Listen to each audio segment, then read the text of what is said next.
Hello there. All right.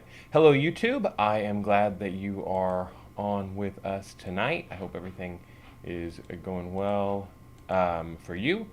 Hopefully, everybody's having a blessed day. I am getting live on Facebook because Facebook has once again changed the way that you go live.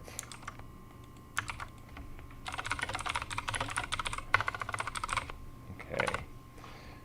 Next. Go live. Okay. We should be live on Facebook any second now. I apologize. The stream resolution is too high. Something has gone wrong again. Our dear Facebook has just changed some of their requirements, and so we're doing the best that we can. Okay, well, if you have any prayer requests tonight, 1920 by 1080 or lower, that's what I have. If you have any prayer requests tonight, then please post those in the chat. I have got a couple that I will share. I apologize that things are a little bit chaotic tonight, getting started a little late. I had intended to do the stream last Sunday night from the hospital. I took my laptop and stuff with me, but I was asleep. So sorry about that. And unfortunately, the online only that we're doing on Sunday nights still does not leave us with a lot of options in terms of who could fill in for me. Just in terms of who can log in and do this. And really, it's just Brother John. And he was preaching at Richwood last week, so I'd intended to try to do it myself, and things just kind of fell through. But hopefully, we'll be able to get going tonight. I had also taken my laptop or my desktop over to the house so that I could do a little bit of studying in the evenings while with the baby and still be there if Colleen needed anything. And so I had to put it back together, and it took a little bit longer than I thought to get everything in place. So sorry about that, and I can see things have gone crazy there too. So let's see. The one big prayer request that I wanted to share was I talked to Sister Milam after services this morning, and she said to put her on the prayer list. She's going through some testing because of her pancreas is not functioning, so her body's not digesting food like it ought to. So they've got her on some medicine to try to help with that, but unfortunately, she still needs your prayers. So pray that God's able to use the doctors and everyone to heal her.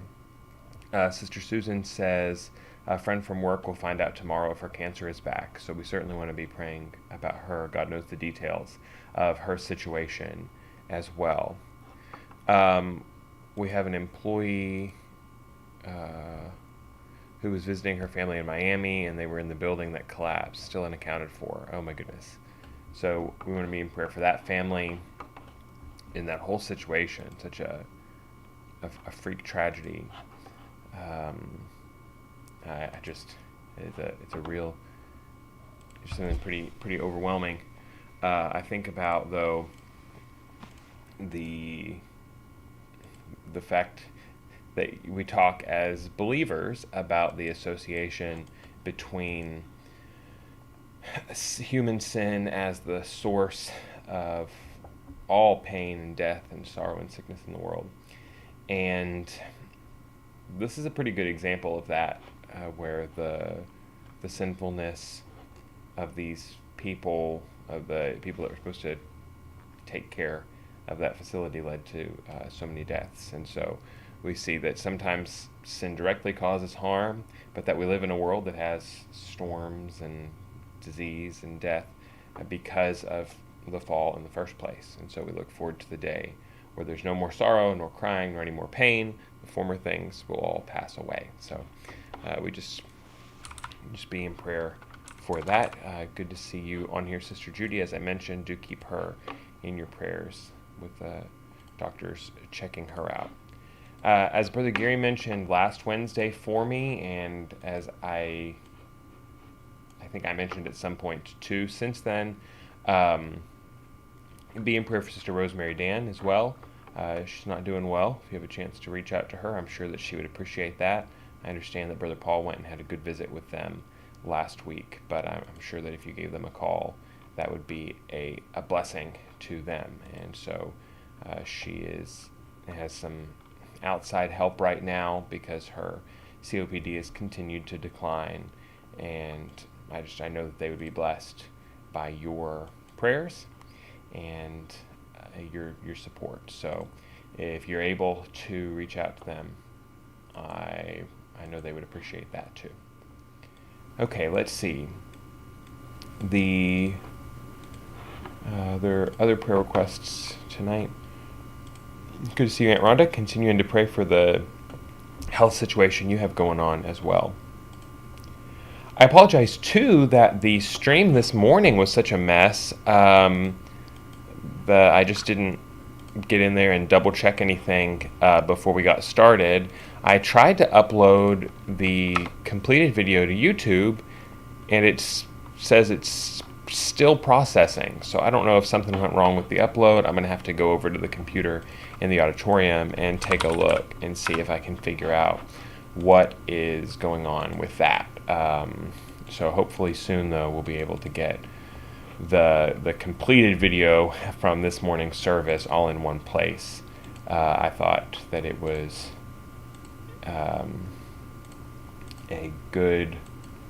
just a great, powerful text, and so we're looking forward to maybe being able to share that if it blessed you and you want to share it with others. That challenge of idolatry. In the meantime, if you click the link I just posted in the chat just then, that is the Dropbox link to that video, but hopefully it'll be on YouTube shortly. And then I posted the YouTube link on our Facebook page, but things seem to have gone. Nothing seems to go quite like we would hope. So if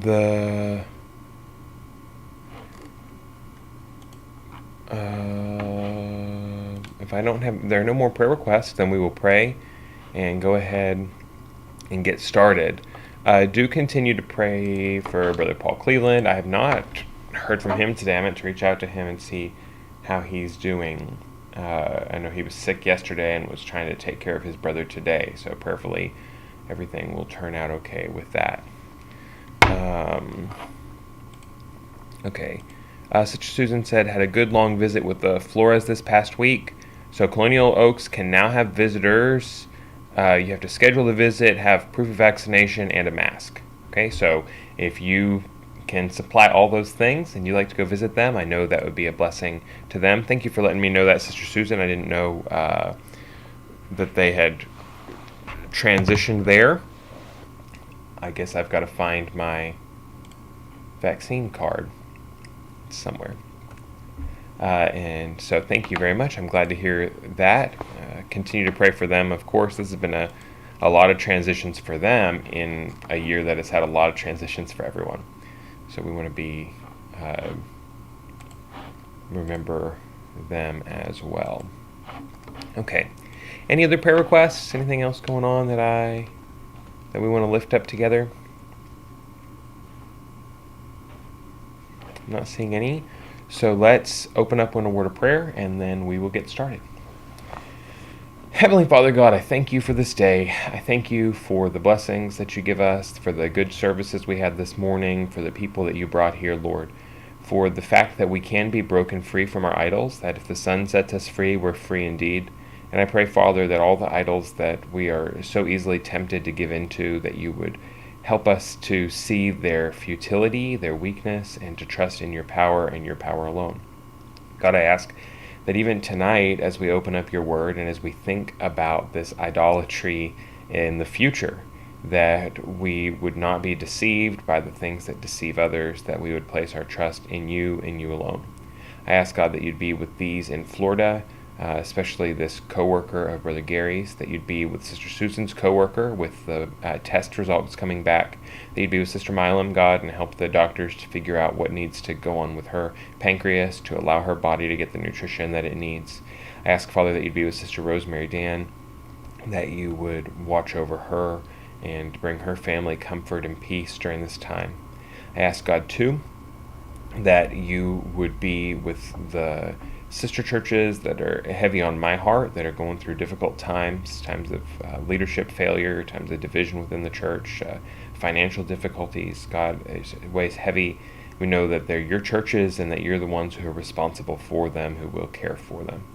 Father, finally, I ask that you would watch over Brother James Helms and Aunt Rhonda, God, that you'd bring about the healing both of their bodies need, and that in all these things that you would get the glory, in all these things that you would resolve them in such a situation that no one could take the credit except for you. For I thank you for our church family. I thank you for the fact that there are people eager to study your word, and ask that you would use it to transform us to be more like your Son, Jesus, in whose name I pray. Amen.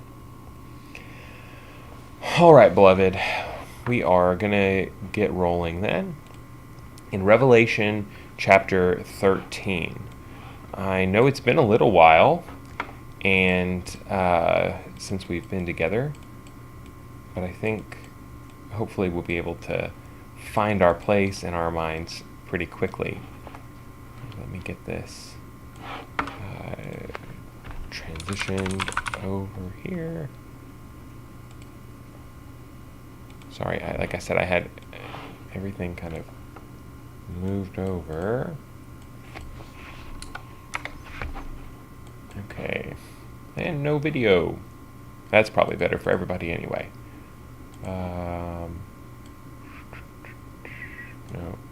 View over desktop. Okay.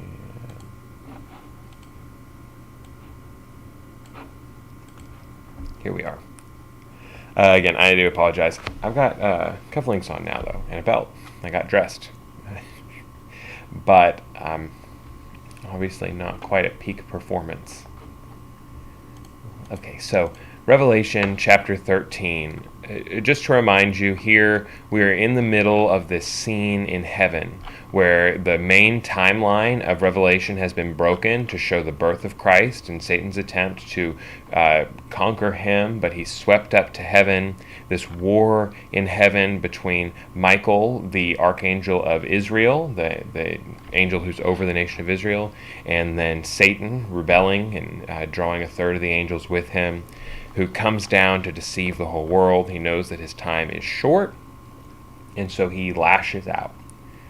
Revelation chapter 13, verse 1 says, "And I stood upon the sand of the sea, and saw a beast rise up out of the sea, having 7 heads and 10 horns, and upon his horns 10 crowns, and upon his heads the name of blasphemy. And the beast which I saw was like unto a leopard, and his feet were as the feet of a bear, and his mouth as the mouth of a lion. And the dragon gave him his power and his seat and great authority. And I saw one of his heads as it were wounded to death, and his deadly wound was healed. And all the world wondered after the beast. And they worshipped the dragon, which gave power unto the beast, and they worshipped the beast, saying, Who is like unto the beast? Who is able to make war with him? And there was given unto him a mouth, speaking great things and blasphemies. And power was given unto him to continue 42 months. And he opened his mouth in blasphemy against God, to blaspheme his name, and his tabernacle, and them that dwell in heaven. And it was given unto him to make war with the saints, and to overcome them. And power was given him over all kindreds, and tongues, and nations. And all that dwell upon the earth shall worship him, whose names are not written in the book of the life of the Lamb slain from the foundation of the world. If any man have an ear, let him hear. He that leadeth into captivity shall go into captivity. He that killeth with the sword must be killed with the sword. Here is the patience and the faith of the saints." this first beast, this beast that is going to draw our attention today, is this really vivid image, reflective of the book of Daniel, where we see some similar imagery, where the beasts refer to kingdoms. Now, here in this case, then, I think that we should at least initially suspect that that's what's going on here, that this beast is representing a nation. Now, I'm sorry. Let's go to Daniel chapter 7, and hopefully that will give us a little bit of clarity about what we are looking at. Daniel 7. In the first year of Belshazzar, king of Babylon, Daniel had a dream and visions of his head upon his bed. Then he wrote the dream and told the sum of the matters. So Daniel has this vision. Daniel spake and said, I saw in my vision by night, and behold, the four winds of the heaven strove upon the great sea. And four great beasts came up from the sea, diverse one from another. The first was like a lion, and had eagle's wings. I beheld till the wings thereof were plucked, and it was lifted up from the earth, and made stand upon the feet as a man, and a man's heart was given to it. And behold, another beast, a second, like to a bear, and it raised up itself on one side, and it had 3 ribs in the mouth of it between the teeth of it. And they said thus unto it, Arise, devour much flesh. After this I beheld, and lo, another, like a leopard, which had upon the back of it 4 wings of a fowl. The beast also had 4 heads, and dominion was given to it. After this I saw in the night visions, and behold, a 4th beast, dreadful and terrible, and strong exceedingly, and it had great iron teeth. It devoured and brake in pieces, and stamped the residue with the feet of it. And it was diverse from all the beasts that were before it, and it had 10 horns. I considered the horns, and behold, there came up among them another little horn, before whom there were 3 of the first horns plucked up by the roots. And behold, in this horn were eyes like the eyes of a man, and a great mouth, and a mouth speaking great things. I beheld till the thrones were cast down, and the Ancient of Days did sit, whose garment was white as snow, and the hair of his head like the pure wool. His throne was like the fiery flame, and his wheels as burning fire. A fiery stream issued, and came forth from before him. Thousands ministered unto him, and 10,000 times 10,000 stood before him. The judgment was set, and the books were opened. So, I beheld then, because of the voice of the great words which the horn spake, I beheld even till the beast was slain, and his body destroyed, and given to the burning flame. As concerning the rest of the beasts, they had their dominion taken away, yet their lives were prolonged for a season and a time. And then, of course, it has Jesus coming, this one like a son of man, coming to the Ancient of Days and being given an everlasting dominion. So these beasts represent different kingdoms. Daniel saw the major kingdoms that would take place in the global type kingdoms that would take place in the future, relevant to Israel.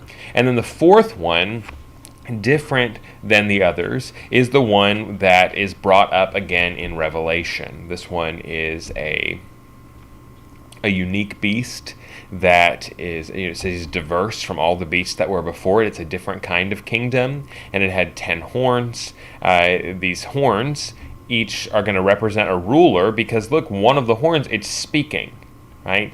And so the horns represent 10 rulers. So apparently this is a different kind of nation, because it's not a single nation. It is one with these 10 different leaders. So it seems to be some kind of a confederacy. People have associated this with the European Union or different groups. I don't know that you can be certain about that, although we'll talk about some of the reasons that people think that as we move forward. So you have these beasts, you have this 4th beast, and when this 4th beast is cast into the fire, all people come before the Ancient of Days, and the books are opened. We saw, of course, in Revelation that this one horn, this mouth, is speaking great things and blasphemies. He's a loud horn, like in Daniel. And he, when he's cast down, all those worship him except those whose names are written in the Lamb's Book of Life. So again, we have this association of the books with the defeat of this beast. And of course, he that leads into captivity shall go into captivity. He that kills with the sword must be killed with a sword. He's saying that this beast may do a lot of wicked things, but ultimately, like Babylon and Egypt and all these others before him, he'll get a taste of his own medicine, that these nations will be overwhelmed. So,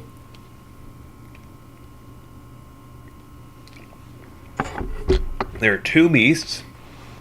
The first one comes from the sea, and the second comes from the land. Tonight we're interested in this first one. Now, sea in Revelation is interesting already, so let's take a look at that. Do a Bible search here.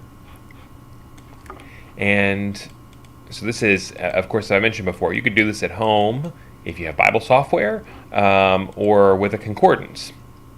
I'm just taking this word sea and looking it up. I say you could use a concordance. Be careful using a concordance. A little knowledge is a dangerous thing. A concordance will sometimes show you words that are different as if they were the same. It'll confuse things with root words. And if you were trying to understand English and you were looking at someone using the word go, or run would be a good one, and you wanted to figure out, okay, what does the word run mean? Well, you could look at every place the word run is used, and you would say, okay, is your refrigerator running? Say, okay, running must mean working. And you say, okay, somebody's going to run for office. Okay, they must be working for office. Not necessarily. You look at running as exercise. There's all these different meanings of the word run. And it would be a fallacy to assume that there's kind of one root meaning of run and that all of these other meanings derive from that. Like, well, a run in someone's stocking must come from they're all unique meanings.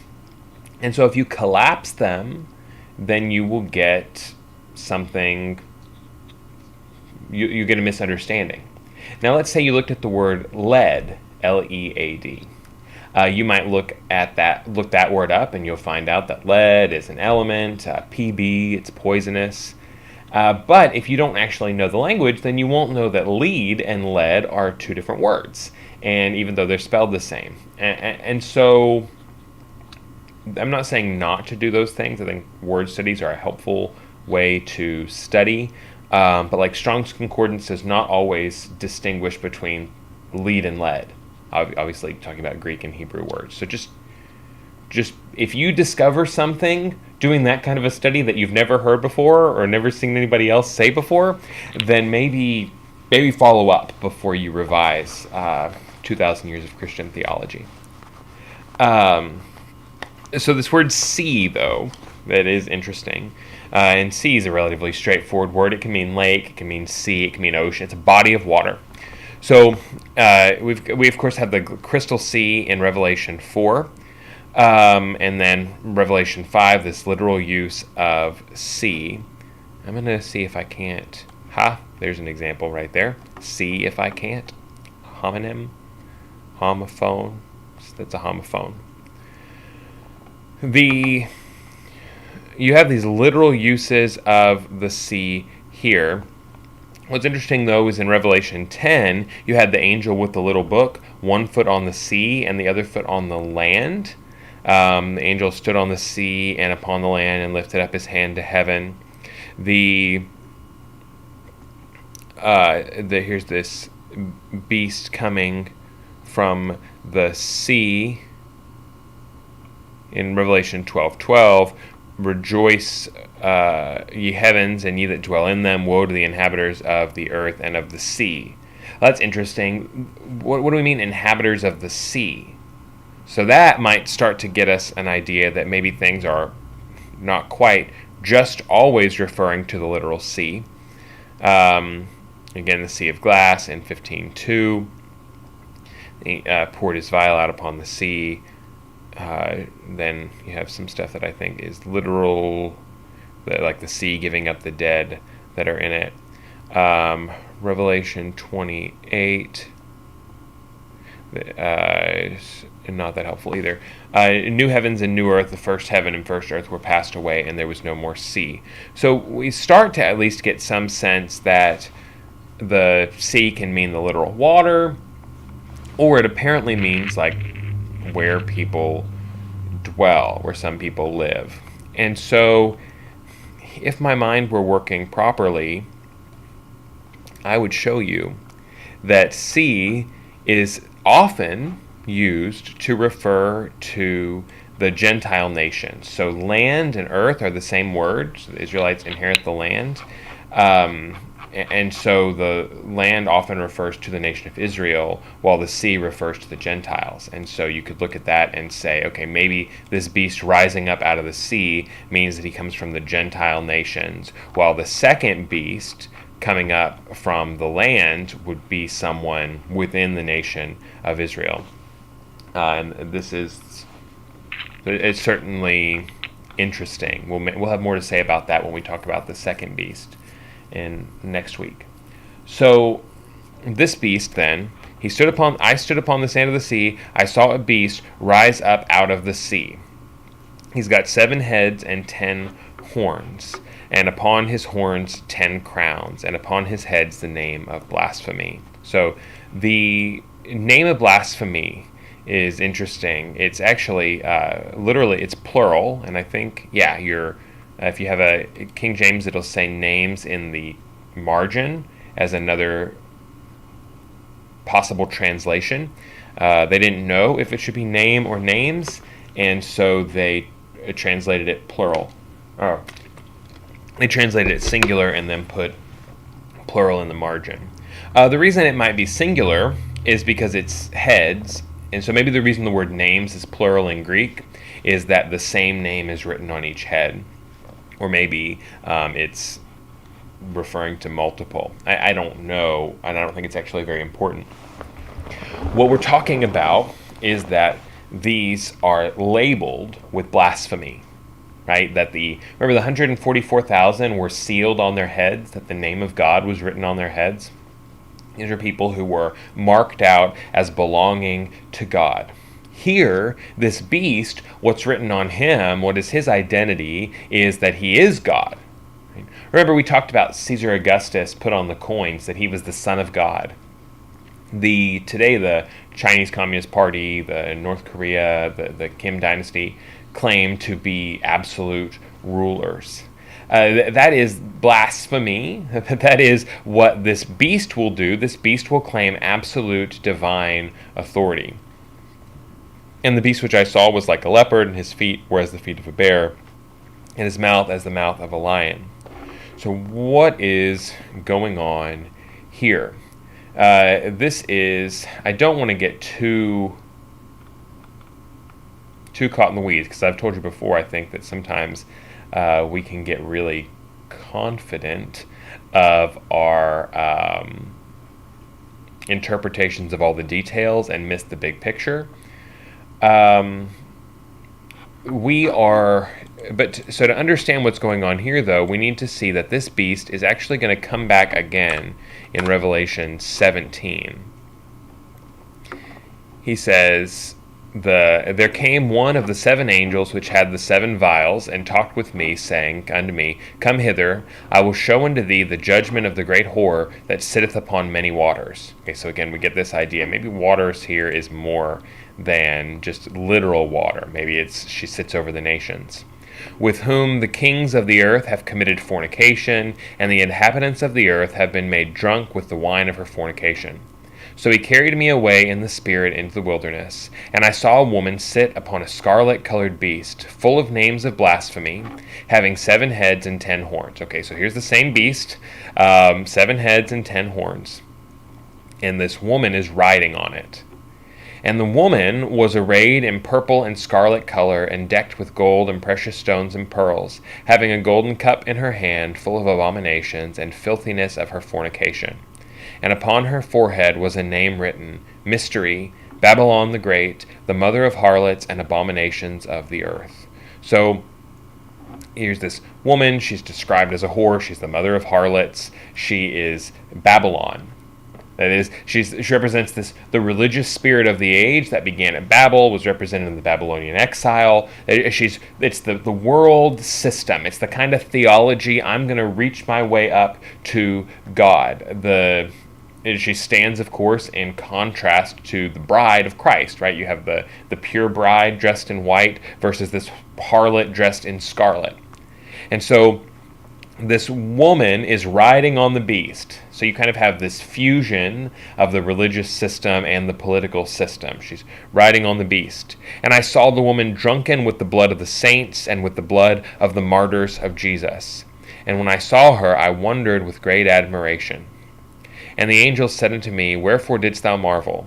I will tell thee the mystery of the woman and of the beast that carrieth her, which hath the 7 heads and 10 horns. So this angel is going to explain our text to us. In Revelation 17, he explains the beast in Revelation 13.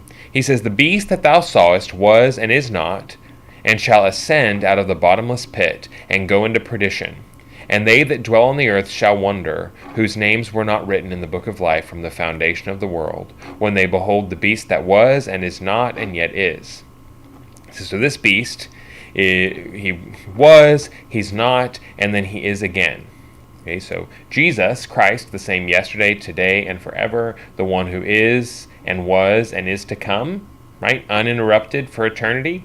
Here, this beast was, and then wasn't, and then is again. He comes out of the pit, and he goes down into perdition, goes down into destruction. And those that dwell on the earth will wonder in amazement, those whose names are not written in the book of life, when they see this beast. And here is the mind that hath wisdom. The 7 heads are 7 mountains on which the woman sitteth. And there are 7 kings, 5 are fallen, and 1 is, and the other is not yet come. And when he cometh, he must continue a short space. And the beast that was and is not, even he is the 8th, and is of the 7, and goeth into perdition. And the 10 horns which thou sawest are 10 kings, which have received no kingdom as yet, but receive power as kings 1 hour with the beast. So what's interesting is that in Daniel, there's several beasts, and each beast represent a kingdom, okay? Here in Revelation, it tells us there's this one beast, this scarlet beast, that is unlike any of the beasts that have come before, and each one of its heads is a mountain, right? It's a kingdom on which this woman sits. Now, in one sense, Rome is the city on 7 hills, right? So in one sense, we're supposed to make a pretty clear association with Rome. That shouldn't surprise us, because remember back in Daniel, we read that the Antichrist was going to be from the same nation as the people who destroyed Jerusalem, right? In the end of the prophecy of weeks, he said, the people of the prince who is to come will come and destroy the holy city, right? So we should already kind of have some sense that Rome is involved here somehow. And so the woman sits on 7 mountains, and yet there's 7 kings, 5 have fallen, 1 is, and the other is not yet come. And when it comes, it continues for a short period of time. So you're talking about 7 great kingdoms of world history. The generally listed as Egypt, then Assyria, then Babylon, then Medo-Persia, Greece, and Rome. Rome was the one that is at the time that John's writing, and then the final empire of the last days. If we're going to interpret that the people of the prince who is to come, that's the Romans, then perhaps we'll see it as a revived Roman Empire. That's where people get the idea of perhaps the European Union. The European Union today is not a 10-nation confederacy, so some of those arguments are not quite as persuasive as they once were, but certainly there does seem to be some connection here. So you have the false religion sitting on this kingdom, and this kingdom is different from the others because all the great kingdoms of the past are different heads of this one kingdom. That is to say that Egypt and Babylon and Rome and the Persians were all different facets of this one kingdom. They were all different facets of this one final beast. So the biblical picture here then is that it's not for nothing that Rome is called Sodom in Egypt. It's not for nothing that the same plagues that are represented in the plagues on Egypt are revealed here on the world in Revelation. We ought to understand that when the Babylonians come and the people are in exile, God calls them to a new exodus. And that each one of these kingdoms, although they're different, although they would think of themselves are new, they are the same, they're just manifestations of the same attitude that we read about in the Psalms. The kings of the world are in rebellion against the Lord and his Christ. So this beast that the woman sits on is finally the clearest manifestation of all the world kingdoms that have come before. There has not been a world empire since the fall of Rome. The Spaniards and the British, they tried. Today, the United States is the only superpower, but the United States doesn't have worldwide colonies. There's nothing like the Roman Empire that encompasses the whole known world that exists or has existed since. And perhaps because this is a different kind of beast, that has these 7 kings and then the 10, perhaps it's a confederation of nations rather than a single nation. But either way, what we're getting here from Revelation is that this fusion of this false religion and this false kingdom that is it's the manifestation of what's been going on throughout all of history. So here's Babylon, here's Egypt, here's Rome. The power that has been behind all of them, the wicked spirit of rebellion against God, it's here, it's manifested. So he's got 7, right? So we saw this beast, and it said he had 7 heads and 10 horns. It says the 7 horns are these 7 mountains, the 7 representing these 7 kingdoms, and the 8th is the beast itself. So the beast is its own 8th horn. That is, it's the final, fullest manifestation. And it's the one that comes out of the 7 and goes into destruction. The 10 horns are 10 kings who had not yet received kingdoms as of the time of John writing, but they will receive power when the beast reigns. And so perhaps it's an 11-nation conspiracy. But you have these kings who come to power when the beast is in control. So if we see the beast as, in this one sense, as a nation, as a confederation of nations, then there's these 10 kingdoms that will come to power riding on the coattails of the beast. They have one mind and shall give their power and strength unto the beast. So they're different, right? But they're united. And again, that's where we get this idea that maybe you're talking about, rather than one world government with one government that reigns over the whole earth, you're talking about this alliance where they're all working together for the beast, and they commit their strength to the beast. And in the process of that, of course, they shall make war with the Lamb, and the Lamb shall overcome them, for he is King of kings and Lord of lords. Then, here we go. I told you my mind wasn't working. He saith unto me, the waters which thou sawest, where the horse sitteth, are peoples and multitudes and nations and tongues. So the sea represents the teeming multitudes of the generations. And the 10 horns which thou sawest upon the beast, these shall hate the whore, and shall make her desolate and naked, and shall eat her flesh, and burn her with fire. For God hath put in their hearts to fulfill his will, and give their kingdom unto the beast, until the words of God shall be fulfilled. And the woman which thou sawest is that great city, which reigneth over the kings of the earth. So you have this kind of rebellion. She's riding on the beast, and yet they consume her. You've got this internal division where this world religion ultimately it comes in with the beast, but ultimately is betrayed as they move to soul worship of the beast alone. I know there's a lot that I said there, and we will of course look at it in more detail and hopefully clearer when we get to Revelation 17. But what I want you to see here is John standing on the sand of the sea in this vision, and he sees this beast rise up out of the sea, out of the nations. And this beast has 7 heads and 10 horns, and that we know then that this represents the 7 kingdoms and these 10 kings who arise to power in the last day. And upon his horn 10 crowns, and upon his heads the name of blasphemy. So they're united by their false worship, united by their worship of the beast. And the beast which I saw was like unto a leopard, and his feet were as the feet of a bear, and his mouth as the mouth of a lion. And the dragon, that's Satan, gave him power and his seat and great authority. So this beast is put into power by Satan himself. And I saw one of his heads, or that is then going to be one of these nations, as it were, wounded to death, and his deadly wound was healed, and all the world wondered after the beast. And they worshipped the dragon, which gave power unto the beast, and they worshipped the beast, saying, Who is like unto the beast? Who is able to make war with him?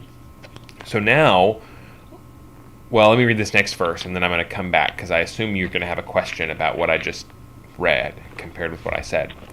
And there was given unto him a mouth, speaking great things and blasphemies, and power was given unto him to continue 42 months.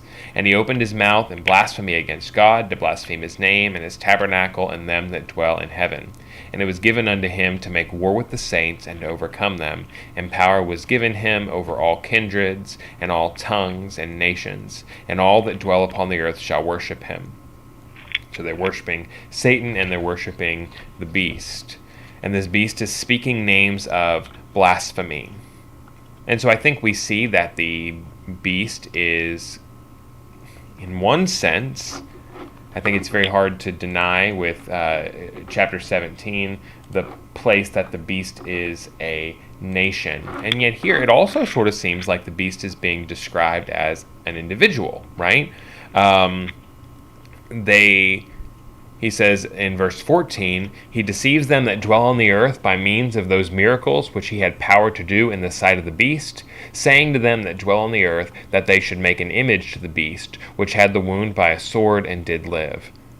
So they create an idol of the beast. So then now the beast doesn't really seem like a nation at all, right? Now the beast seems like this individual. And I think that as we're looking here and you see horns as kingdoms, as kings, and heads as kingdoms, but there's this sense in which in these kind of autocratic dictatorships that we have to imagine that the leader and the nation are almost interchangeable. That the Rome, in Caesar, what Caesar says, he speaks for Rome. And so while we're referring here to this confederation of nations, their leader is also apparently referred to as the beast. I think that is as clear as mud, hopefully. So this beast then, this nation rises up, and the people are worshiping the leader of this nation and worshiping Satan, the one who gives him power. In this sense, then, you have Satan's kind of false trinity, right? You have the Father and the Son here, this manifestation, this ruler who comes as the beast. But of course, the difference is that Satan cannot give an everlasting dominion that never passes away. He gives him 42 months. And so he is given this 3.5-year period, the second 3.5 years of the tribulation, to wear out the saints. Remember we read that in Daniel, for a time, times, and half a time, that he, this leader of this nation and his confederation of nations, I don't have a good word for that, but this union, this alliance, and their leader are given the ability to wear out the saints for a time, times, and half a time. This leader is the one that we call the Antichrist. Language is not great, because the Bible says in 1 John there are many antichrists. This one figure is never really called the Antichrist exactly, but it's the common terminology that we use, that this is who you're looking at. This one who comes, who, if it were possible, would deceive even the elect. This one that all of the antichrists before are foretastes of, just like all the false kingdoms before are just heads of this one beast. That the problems that we face throughout history, the Egyptians, the Babylonians, but also the Al-Qaeda or the Nazis or wherever, that all these different wicked groups are just different manifestations of the same beast whose fate is sealed. So the dragon and the beast are worshipped. He's speaking blasphemy and exercising authority. He's given power to make war for a little while. So then we see he opened his mouth in blasphemy against God to blaspheme his name. He was wounded to death, and his deadly wound was healed. Okay, so here's a false resurrection. So this is, of course, where it first becomes clear that we're not just talking about the nation, but the ruler of the nation as the representative of the nation. That he had what seemed to be a deadly wound, but he's healed. He's got his own false resurrection. Again, Satan never invents anything, right? He imitates. God's the creator. Satan is the imitator. And so he's wounded to death, and in this wounding, he is healed, and that's how they get people to worship. That's not the only way they get people to worship, right? We're going to see that if you don't, then you starve to death. And so there's certainly an element of fear and intensity to it as well. But that's the picture that we see. So they're worshiping him, they worship the dragon, they worship the beast. All the world wondered after the beast. So now he's receiving worship from everyone. Now, of course, we're going to see that's restrained. It's not literally everyone, but it's almost. And they worshipped the dragon, which gave power unto the beast, and they worshipped the beast, saying, Who is like unto the beast? Who is able to make war with him? What I want to say here is that when the Israelites placed their faith in Egypt toward the end of their existence as a nation in 2 Kings, or when they placed their faith in Assyria, you can't worship the beast without worshiping the dragon. Okay?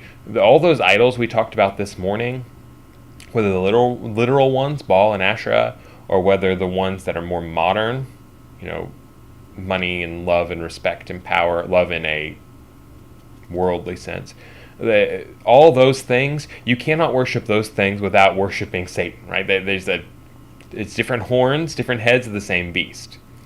And so here they are, fearful. They see this one as their protector, as the one they dare not oppose, and so worshiping him, they also must worship the beast for the second half of the tribulation period.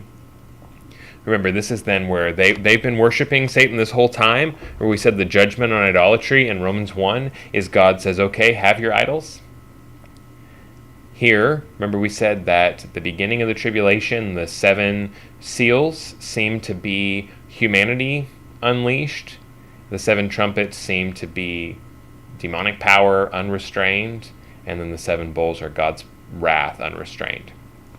So this, I think, the beast's time really begins at the middle of the tribulation, and so I suspect that the 7 seals take up the first half of the tribulation, and that the bowls and trumpets combined are the second half. Although I wouldn't push that. I wouldn't swear to that. But that seems to be likely, and so that's kind of where my mind is now. If somebody's got some good reasons why that's not the case, then I'm certainly open to hear it. This is, don't have it all figured out by any means. So they ask, who's like the beast? Who is able to make war with him? That's their worship, is saying, okay, no one can oppose the beast. There's none like you. Of course, that's due to God only alone. And much like when Moses says, the Lord says to let my people go, and Pharaoh says, who's the Lord? Why should I listen to him? And God answers, and so after several of the plagues, God says, I'm going to do this so that they will know that I am the Lord. Pharaoh says, who's the Lord? Why should I listen to him? And God says, let me show you. here, when they say, who is like the beast, they're about to find out. They say, who is able to make war against the beast? They're about to find out. And there was given to him a mouth speaking great things and blasphemies, and power was given to him to continue 42 months, 3.5 years. He opened his mouth in blasphemy against God, to blaspheme his name and his tabernacle and them that dwell in heaven. The use of the word tabernacle here is super interesting. Of course, the tabernacle was the tent in the Old Testament. It was the tent until Solomon's time when the temple was built. And so I think that we would be curious, why is he blaspheming God's name, his tabernacle, and those that dwell in heaven? And why doesn't it say temple? Thinking about the temple being rebuilt, thinking about his worship. Well, when we look, he says in Revelation 21, when the New Jerusalem comes down out of heaven, dressed as a bride adorned for her husband, he says, behold, the tabernacle of God is with men. He shall dwell with them. They shall be his people, and God himself shall be with them. So the New Jerusalem here is described as the tabernacle of God. The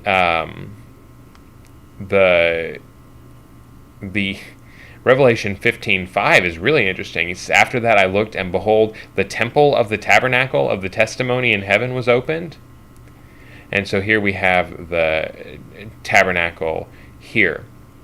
So that's interesting. We don't see the temple referred to as a tabernacle, as a worship tent, ever that I can think of, unless it is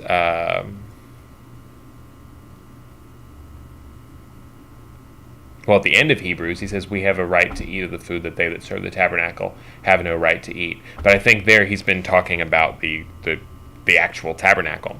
So what's interesting then is the way that tabernacle is used in the New Testament. That's weird. Okay, Acts 15:16, he says, I go back just a little bit.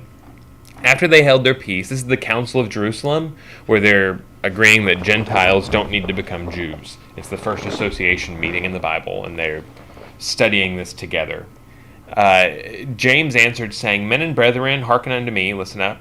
Simeon, that's Peter, hath declared how God at the first did visit the Gentiles, to take out of them a people for his name.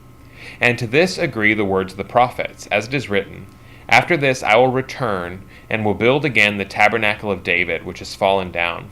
And I will build again the ruins thereof, and I will set it up, that the residue of men might seek after the Lord, and all the Gentiles, upon whom my name is called, saith the Lord, who doeth all these things. Known unto God are all his works from the beginning of the world. So he says, this is super interesting.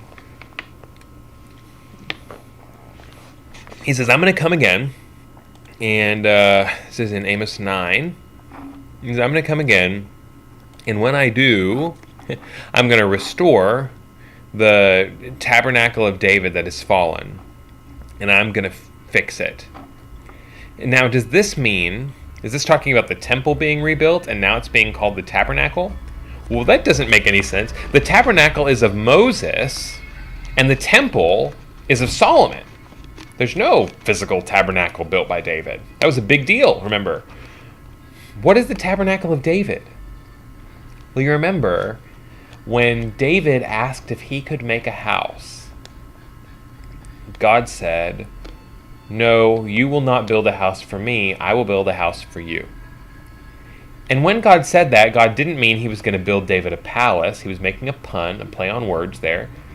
And he said, he's saying in 2 Samuel 7, I am going to make you a family.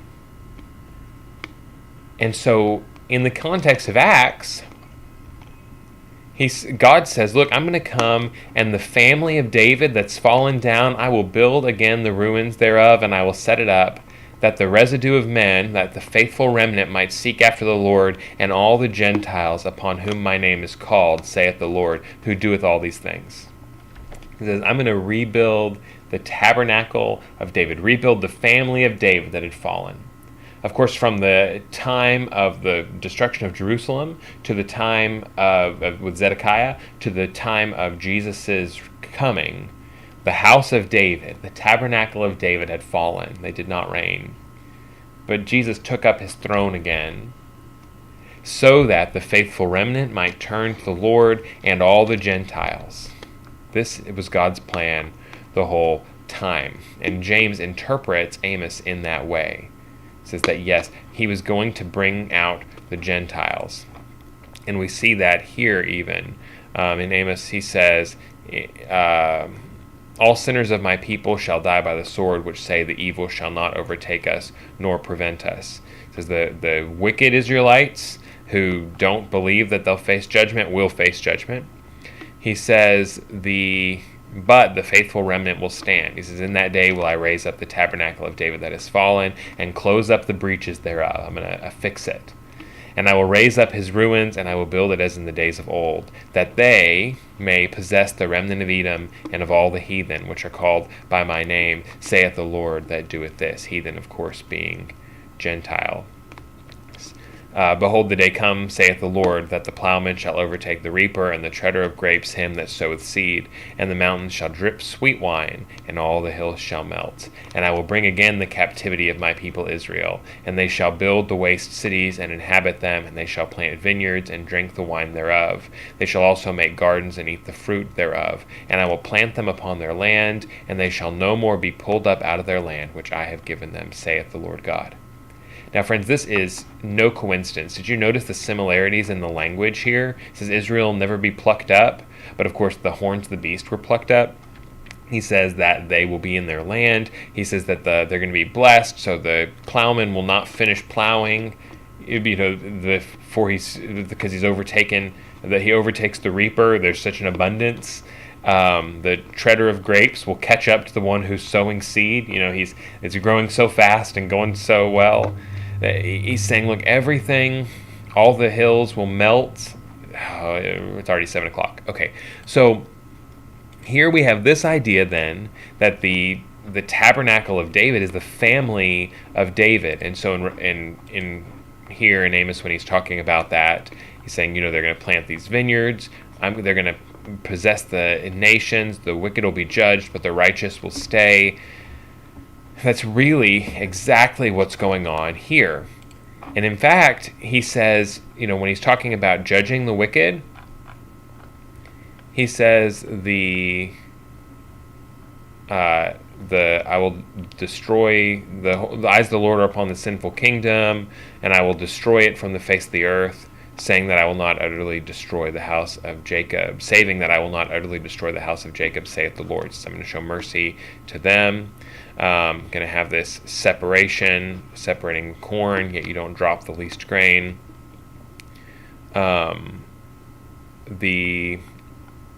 will bring again the captivity of my people Israel. They're going to come back to the waste cities. I'm going to take their captivity captive, right?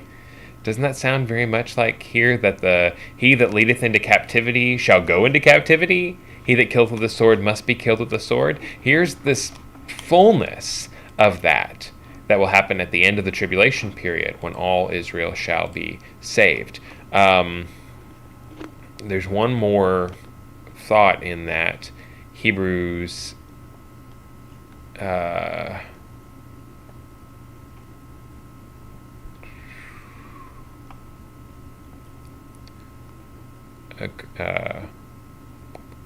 8:2, I guess. Hebrews 8.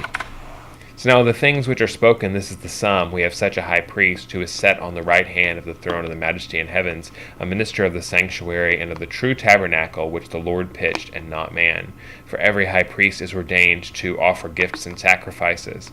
So wherefore it is of necessity that this man have somewhat also to offer. So here, the tabernacle refers to heaven.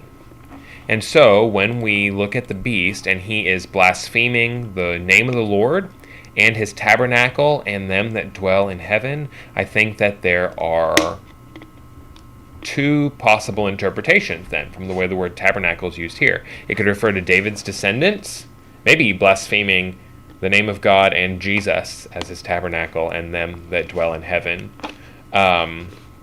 Perhaps it refers to his family. So it's saying he blasphemes his name, he blasphemes God's people on earth and God's people in heaven. I don't know, we don't know for sure, but we know that this collection is that he is speaking evil of everything that's good. Woe to them that call good evil and evil good, light for darkness and dark for light. He's given the ability to make war with the saints and to win, to overcome them. And power was given him over all kindreds and tongues and nations. So he has influence over the whole world, although these individual kingdoms still exist under him. And all that dwell upon the earth shall worship him. Dwell upon the earth is a terminology used for those that are lost. The saved are never called earth dwellers. Them that dwell upon the earth shall worship him.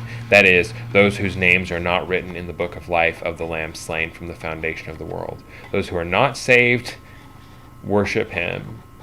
They're earth dwellers. We are in the world but not of the world. We're pilgrims. This is not our home. Those that dwell upon the earth, though, worship the beast and worship the dragon. They fall into his authority. The rest are those whose names are not written, whose names are written in the book of life, slain from the foundation of the world. If any man have an ear to hear, let him hear. Okay, next week we'll talk about this, the book of life of the Lamb slain from the foundation of the world. So next week we will dig into this. What does it mean that the names are written from the foundation of the world? What does it mean when we get in a little bit to the mark of the beast and talk about that? What will that mean? Can someone whose name is written in the book of life worship the beast? How does that all fit together? What are the final implications of this? But I just want to close tonight with this last sentence. Here is the patience and faith of the saints. It says, look, the one who leads into captivity will go into captivity. The one who kills with the sword must be killed with the sword. Here is the endurance and the faith of the saints. Here's what we hold on for. That right now, it may seem like the wicked prosper. It may seem like the evil get by with their evil. But ultimately, God says there's going to be a change. He says those that are destroyers will be destroyed, including the destroyer himself, Satan. That all the things that seem so overwhelming to us, their days are short, and then there will be the kingdom of Christ and of him alone. What that means to you and me is that there may seem to us to be lots of different kinds of evil. And we might want to rank it and say, okay, there's these sins here, and then there's these sins here, and then, these are my sins down here. You can't even see it on camera. We can look and make those kind of excuses. But ultimately, they're different heads of the same beast. And that beast goes to destruction, that beast reaps what it sows. And that we, instead, ought to look for that better kingdom. Ought to look for that assurance that the harlot and the beast are both cast down. Ought to look for that assurance that there's a better king, and that the way that we are protected from worshiping him, the way that we're protected from worshiping the false king, is by worshiping the true king. The solution to idolatry in this generation and every generation is not the strength of your chinny chin chin to just say no. Rather, it is to fix our hearts and our love on Jesus and him alone. And if we worship him in spirit and in truth, if we worship him in fullness, he changes our hearts, he seals our hearts, he makes us his. And that's what protects us. That's what makes us different. Not that we have more willpower or more strength or anything else, but rather if our faith and if our hope and if our worship is purely of him, then there is no room to worship another. If our names are in the book of life because we have trusted in the Lamb who was slain, then you're on the right side of history. The beast now takes into captivity, but he will be taken into captivity. The Lamb was slain, but he rose again. Don't place your bets on what's happening in the moment, because there's a great reversal where the first will be last and the last will be first. So I hope that this is encouraging to you to see that nations come and nations go, but there's a kingdom that'll be an everlasting kingdom. That the wicked kingdoms pop up over and over again throughout history like whack-a-mole, but that ultimately this fullest manifestation only gets 3.5 years, less than one presidential term. That all of those things then give way to the 1,000 years of Christ's reign and then to eternity. His dominion is an everlasting dominion that has no end. All right, I'm sorry that I am a little bit tired, and I'm sure that there are some things I was not clear about, and so if you would like to ask some questions about that, let me clarify something. If you think I said something that was just heretical and way off, I hope that you'll give me the benefit of the doubt that I am sleepy and let me clarify. So if you have any questions, then feel free to post them, and I will do my best to respond to them. If there's something I said that you think was wrong or unclear or misspoke or whatever, like I said, let's give me a little bit of grace and let me clear it up. I did not mean to say anything heretical. So let's close with a word of prayer, and we will be dismissed. Heavenly Father God, I trust your word. I trust that your word is good. I trust that you are good, and I ask that you would forgive me for the ways that I fail you. The spirit's willing, but the flesh indeed is weak. And I ask, God, that you would use your word to shape the hearts of your people, not just information that we could be puffed up with. And we know that knowledge puffs up, but love edifies. So I pray, God, that we would have more love for you the more we know about your word, that we would let that love drown out all the idols and pretenders that would try to draw us away from you. Father, I pray that we would see that wickedness is not creative, that wickedness is an imitator, that the same old sins pop up from generation to generation, and that your judgment is the same, that you are the one who will ultimately overcome these fads of the days, and that you're the one who gives us something solid that we can rely on. Lord God, I ask for you to watch over these prayer requests that have been mentioned, that you'd watch over all those that have tuned in tonight and give them a special blessing for their time in your word. I ask these things in Jesus' name. Amen. All right, beloved, I hope that you have just a fantastic evening, and we will talk to you soon.